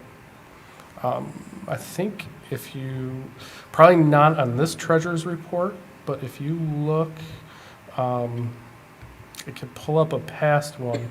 If you look in that federal account on those overviews. It's okay if you can't find it right now. We can take a look back at it, Brian. In that grant section, sometimes like we don't have anything going on. The other grants and donations section. Okay. If you look in there, that's generally what's coming in from PTSA donations or groups that will donate to special accounts for the buildings. Thanks, Brian. Yep. Anybody else? Good. This is a long one. Motion to approve the first reading of the non-instructional business operations policies, Section 5000, and move forward for a second reading before sending to Erie 1 BOCES to implement the respective revisions. So moved. Motion, thank you, Charlie. Second. Jen, all in favor? Aye. Aye, thank you, 7-0. All right, summer capital project construction update. So a big report for you to look at. Just want to highlight a couple things. There's a lot of pictures in there. A lot of work happened this summer. We would have liked to have more work happen this summer, but you know, like in a lot of things, we were really up against it with manpower shortages in multiple areas, in multiple trades. So that slowed things down. We had some delays with casework and some hardware items arriving, but all the elementary schools, as of fall now, are completed. All the work that needed to be done. We're through punch list on those things, and the bus garage, hopefully by December, will be completely done. So summer, we still did get a lot accomplished. Couple things on the horizon that I wanted to point out to you. One of the changes, or we did have some extra funding with the sports fields allocations that were done at Thomas and Schrader. So one of the things we looked at is with graduation being at both stadiums, after a couple years of discussions and a couple years of high rental bills for the extra screens for people to see, we kind of kicked the tires last year about what would that look like to permanently install it. I was, you know, the question was, is this a permanent thing that we're doing? And the answer was a resounding yes. And so we bid it out, and we have new display boards that are going into both stadiums to assist with graduation, so we no longer have to rent and bring those screens in for graduation.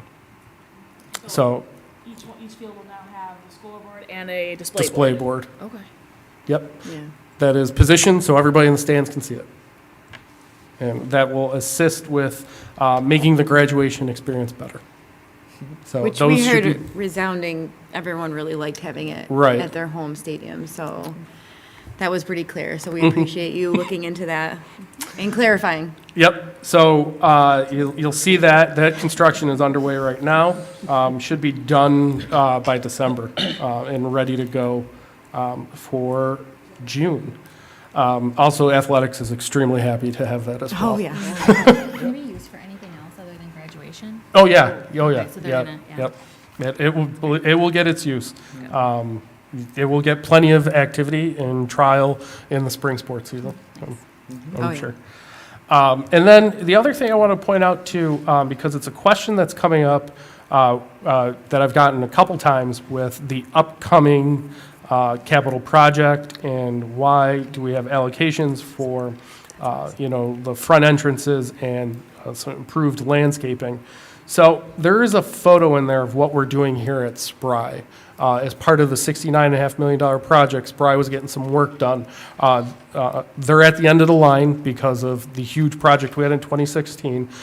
So when they're getting their window film and some work inside, as everybody's aware, the front entrance to Spry, it's kind of historical. Like, it's got this nice village walk-up feel. But it's also a wreck for if somebody with a wheelchair or difficulty walking, the cobblestone, it's a very high maintenance area.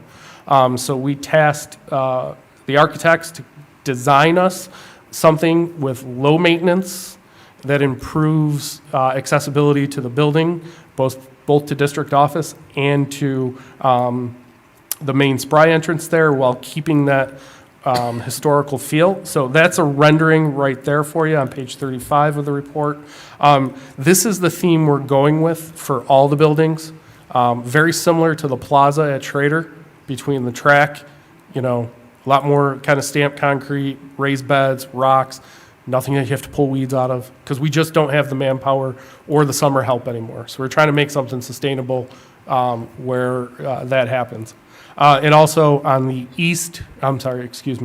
the west side of this building, that entrance, what used to be the old bus loop is now parent drop-off. That entrance is also becoming ADA accessible because it's a main entrance for a lot of people. So we're knocking down those steps and creating an ADA entrance and cleaning up that side as well. So just a couple things on the horizon I wanted to point out to you as part of this report. I gotta say, the number one thing that the kids noticed last year and this year is their new school signs, even the transportation signs and the school signs. My oldest was like, wow, our school looks so much nicer just by having a more pretty sign. So, I mean, the kids notice that it makes them feel better about their own schools. Right. Because it looks nicer. Yep, with the more planter organized. boxes, It's the it's cleaner. same. Yep. And their mascots Uniform. are on. Yeah, their mascots, having their mascot. My kids are like, look at my penguins. They were so excited because it matches their shirts now, so. All right, that was for information only, Yep, right? for information, okay. yep. Thanks, Brian. Thanks, Brian. Budget development calendar? So next up, I know it seems weird to start talking about budget already in November, but I just threw together some of the salient dates coming up that where certain things are due, and just kind of map it out for everybody's information Yep. with the budget calendar of, the state dates that we have to hit. Thank you. All right. And then the extra class fundraising accounts. Yes, we have 2 new accounts that the high schools, excuse me, would like to create. You see the Titan Service Scholars and the National Art Honor Society at Schrader. So both Mr. Weedor and Mr. Benz put together the charter of the purpose of the club that you see is attached. So they have crossed their T's and dot their I's when it comes to starting an extracurricular club by doing that. And so I would recommend that the board approves that, and we can set them up with 2 new fundraising accounts as part of the extra class program. We're just approving the setting up of accounts. We're not allocating any school funds to these accounts. at this Correct. point. They will have to fund them on their own. Okay. That's what I thought, but I just Yep. wanted to check. Yeah. And in order to maintain the accounts, they would have to make sure they maintain the teacher, supervisor, the student leadership, and then they have to manage a lot of that as well. Yep, they have to keep the organizational structure. Okay. So I know their kids are required to be a part of the Correct. balancing Yep. of those monies. Okay. All right. All right, motion to establish the extracurricular fundraising accounts described and outlined by Mr. Weedor's and Mr. Benz's approval forms. So moved, In a Mike. second. Linda. All in favor? Aye. Aye. 7-0. All right, we're moving on to our school liaison reports. We heard a lot earlier. I know, once again, we're kind of running behind. I apologize. So if anything hasn't been covered, now would be a good time to do that for our schools. I'll hit Central really quick since I'm on a roll here. Winter Wonderland is December 3rd, and they're looking for volunteers to either take on a country or just help out in any way, shape, or form. So visit the Central PTSA website and look for those wonderful Winter Wonderland events coming up. Done. Anyone else have anything that hasn't been covered yet for any of your schools? I just know that the elementary schools, a lot of their pies are coming in, so pay attention Okay. to those flyers coming home so you know when your pie pickup is for your holiday fundraisers. One cool thing that actually State Road is doing, because they met on the 18th, they're actually meeting again tonight, is they're actually going to do a meet and greet with their new assistant principal, which I think they're going to try to tie that in with pie pickup day. So it's like you pick up your pie, but then there's also like a meet and greet so they can meet their new administrator. So there's just really fun way of getting to know, and I think he's going to bring his family, and That's cool. so it's a really That's a good nice idea. personal touch Yeah. of That's a good introducing idea. the new administrator to the families. That's So. great. And just that Clem North, their next meeting is November 30th at 6:15 at Clem North, so theirs are back in person now. And Thomas PTSA, their next meeting is November 15th, and it's virtual, so you can still attend that one. I know Spry was tonight. Oh, there was a couple of questions from State Road. About, it says adding PTSA membership to school bucks, maybe? Seeing, find a way to use some of our district apps to kind of incorporate some more of those options to put money into things. And also a question about Parent Square and kid compatibility. So, and how, if you could pick my kid with Parent Square somehow. So they just had a couple of questions about the apps and how to make those a little bit more interactive, so. PTSA asked that? Mm-hmm. Okay. Just Yep. because they would have to have they'd have to have a banking account set Right. up on that in order to be able to. I didn't know pay. it Yeah, was we bringing can those up, too, look into so that that's what one they asked. after. Yeah, just something to look into afterward, sure. Okay. Do you have anything? Just the Schrader meeting is next week on the 15th, and Plank South will be on the 30th. That's all I have. It's right now, so Yeah, I'm that's right. not Schlegel there. was tonight. And, But we'll be there the Willink meeting is Thursday. Okay. But I'm going to try to do the dinner and the Oh, meeting. yeah.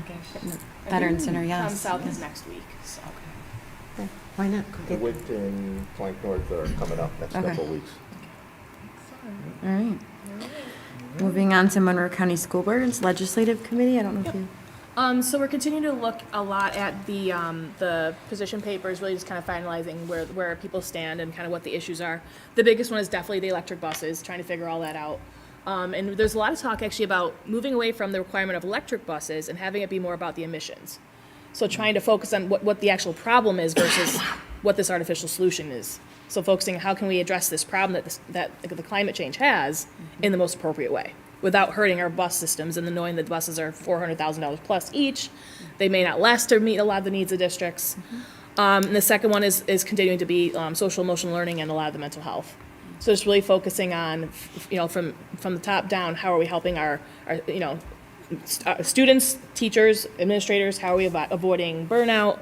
And then retention is a big one in terms of all employees. So. Awesome. Thank you. Labor relations? The last meeting was recruiting during the labor shortage, and honestly, it is districts just trying to figure out how we can address this labor shortage. Ideas were tossed out, advertising on social media, traveling out of town to other job fairs, but they also said that staff is your best advertisers. They share the postings, they recruit their own friends and family. So it's a challenge everywhere. cards. Exactly. We're taking it out in the community. But it is a challenge that every district, probably across the country, is facing. So. Yes. Yes, Mr. We are Swinson. still looking for teacher aides, teacher assistants, bus drivers, so we are still short in some areas. So if anyone is interested or knows people that are interested, we'd love to talk to you. Thank you. How is Webster on subs? Always use more. We can always Always use use more, okay. We did pamper some today, so we're Yes. hoping they come Okay. back. Yes. Yes. Information We'll sit exchange there. is nice. So that was held October 12th. It was on ACT for Education, which stands for A Community Together. It's a coalition comprised of 22 schools in our district. We're a part of it. Area businesses and community members. And the intent, it's a unified voice. It delivers positive messaging about our local school districts. It encourages community support of public education. They hold roundtable discussions on topics that are important to communities like mental health, dignity, equity, and inclusion, parent engagement, teacher recruitment, which is a roundtable that's going to be coming up, graduation requirements, school budgets, and community partnerships for students. So it's about working together on shared interest and goals like brokering community partnerships, serving as ambassadors of educational excellence, proactively addressing critical topics, and maintaining strong property values and quality of life. So you'll see the messages around the schools, and we're starting to see them in the community, really trying to get out there with that support for public education. All right, thank you. Next meeting is tomorrow. Oh. Moving on to executive committee. Our meeting is the 30th, so it's later this month. Yep, so we don't have anything right now. Moving to standing district committees, is there an audit update or? We just had our met, right? audit meetings, and then Okay. I haven't seen another for strategic planning yet either. Okay. And policy, I think we kind of explained that tonight, that process and where we're at with that. Budget advisory is rotating. We got our calendar tonight, so we're on a roll here. All right, school community committees. I don't know if there's any updates with those. The one meeting is tomorrow, so. Okay. I've heard about when bingo. Oh, yeah. That sounds fun. Yeah, Candy Bar Bingo, it's coming to a elementary school near you. An elementary school near you, yes, Excellent. in the near future. We'll work on that. Also, just one more plug, November 14th, there is naloxone training at 6 p.m. If anybody's interested, they can sign up on the website. for that. It was just how they believe it, the district, no? Or is it coming up, or was it? He had to to be cancel. canceled? Yeah. he There's couldn't make a it, shortage so, of yeah. naloxone right now. We had so it scheduled, but it wasn't. he Yeah, had to cancel. so this one is pending as well, depending on if they can get their shipment of the naloxone in. All right. But we'll reschedule as soon as they can. All right, Jen, you were at NISBA, do you have an update? Actually, NISBA was quite interesting because a lot of the issues that I mentioned at the Monroe County level are also what we're seeing at the state level. But it was definitely more of a perspective of it's starting with how do we keep our schools strong, and the big thing is recruitment. How do we get people to come in? You know, how do we keep them? How do we keep their mental health strong? And one of the most common themes I heard across the board was if we incorporate all staff members, teachers, bus drivers, counselors, anybody who's involved in the process of educating across the district, if we give them input and include them into decision making, that as much as pay and benefits keeps people where they are. So just something that I really found attractive was this idea of making sure we don't forget who the people are that we hire, making sure that they feel valued, because that's going to keep people here. And that'll help to work on a lot of those issues with helping students with social, emotional, and mental health. Having strong employees helps to have strong kids. And then also making sure that if there's any questions or issues about busing, we incorporate the transportation department, make sure everybody has an input on that. So most of the workshops were about mental health, they were about electric buses, they were about construction. And I went to a lot of them. There was really focuses on how to recruit people and keep the employees you have and make the most of the workforce you have available to you. I appreciated that perspective, especially being in education, that the focus was on taking care of your own, so that they choose to stay and build your community stronger. So, Thank you for Thank you. Yeah, thank you. representing us. All right, moving on to the consent agenda. Everyone's had a chance to look at it. I know I'm going fast, but we've all looked at it. Motion to approve all consent agenda items is recommended by the superintendent. Or do you have a question? No. Oh, okay, sorry, I should have asked that first. Motion, second, all in favor? Aye, that's 7-0, okay. Sorry. I'm trying to make sure we get to, yes, okay. All right, we are at visitor speaking time. Just a friendly reminder, we have, I think, 2 speakers tonight. We have 4 minutes available to our speakers, and we're here to listen and follow up as necessary, and we appreciate you waiting, and I believe we're ready to go. Danielle Elliott. All right. Whew. Don't worry. It's a lot of copies. It's not all that much. I have like 6 papers here. I'm going to start off by saying that when the science folks were here, they used the term claim, evidence, and reasoning. And I'm about to give you some claim, evidence, and reasoning, but I wonder if I get points off because it's not in the right order. Let me start off by just saying thank you to all of you for becoming part of the Board of Education in Webster. I realize it's an unpaid position, and that's all you need to say about that. It's unpaid. The last few years have been a little contentious. The last time I addressed the board was quite a while ago, and I told a story about some irreplaceable experiences that my daughter had lost due to the masking and social distancing requirements that were at the time in place. Since then, the politicians and education leaders have been forced to acknowledge that there was a tremendous developmental, social, and educational loss associated with the extended policies that were put in place as far as lockdowns were concerned. The dynamics went something like this. I'm sure you guys will all remember this. The schools told parents to take up the issue with Monroe County. Monroe County said to take up the issue with the New York State Department of Health. The New York State Department of Health said they didn't have the power to change any of the guidelines and that they were following CDC recommendations. The CDC said they only make recommendations and that we should take it up with the school districts. And this was the cycle that we went in for a very long time. The absurdity was only matched by the frustration.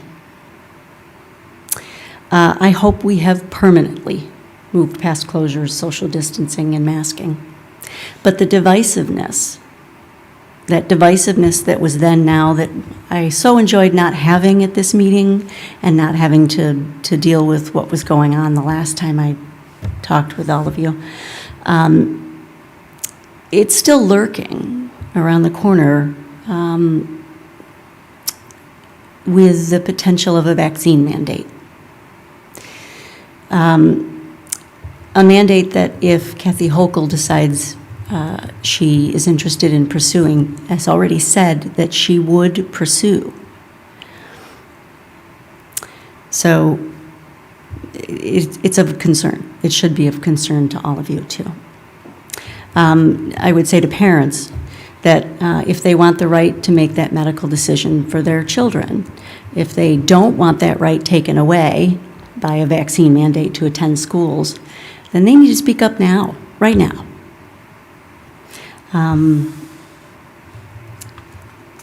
For all of you on the board, I would just say this. Their parent voices will carry a lot further if you trumpet the message. Hoping that we don't have to deal with the vitriol, that you don't have to deal with the vitriol of a vaccine mandate. Hoping is not a good strategy. Proactivity is a much better way to handle that. Oxford's dictionary defines hypothesis as a supposition or proposed explanation made on the basis of limited evidence as a starting point for further investigation. Despite what some may say, we don't really know if this vaccine is safe for our children. It's been tested on a few thousand children, healthy children, with follow-up at 7 days, 8 weeks, and for some again at 6 months. We're vaccinating against a disease that has existed for less than 3 years. I see a great deal of ego and billions of dollars, but no long-term data, because there isn't any. There can't be. We haven't done any of this long-term. No long-term data that proves this is best for all children. And right now, all we have is that hypothesis. I know that I looked up some of the effectiveness of some of the other vaccines for childhood. And yes, I realize I'm running short on time. They generally provide a level of sterilizing immunity. And what that means is that when you get the vaccine, you're not likely to get the disease. The vaccines that are approved on that list, the one that the CDC just added the COVID vaccine to, the other ones on that list are there because they're generally very effective at preventing infection and transmission, which is very different than what the COVID vaccine does. Danielle, can you wrap up, please? Yep. Thank you. I hope the potential vaccine mandate is not an issue. I really do. I hope it's just not an issue, and I hope I'm sounding an alarm that's lame and stupid. But I think if we were to learn anything from the last couple of years, it would be that hope is not something we can afford to just have. That's it. Thank you. Elizabeth Laidlaw.